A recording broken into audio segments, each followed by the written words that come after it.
నమస్కారం. పవిత్ర తిరుమల క్షేత్రంలో 108 పవిత్ర తీర్థాలున్నాయని అందరికీ తెలిసిన విషయమే.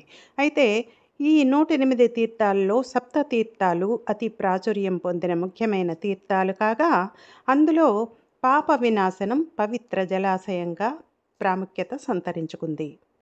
తిరుమల శ్రీవారి ఆలయానికి ఉత్తర దిశలో సుమారు 5 కిలోమీటర్ల దూరంలో ఈ పాప వినాశన తీర్థం నెలకొని ఉంది. దీనినే పాపనాశన తీర్థం అని కూడా అంటారు. ఈ పాప వినాశనం పవిత్ర క్షేత్రంలో పూర్వం సప్తర్షులు తపస్సు చేశారట.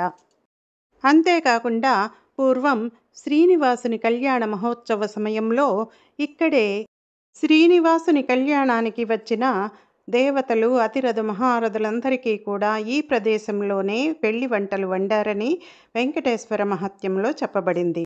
అందుచేత ఈ పవిత్ర పాప వినాశన తీర్థంలోని జలంలో అగ్నిదేవుని యొక్క శక్తి ఉందని భక్తుల ప్రగాఢ విశ్వాసం.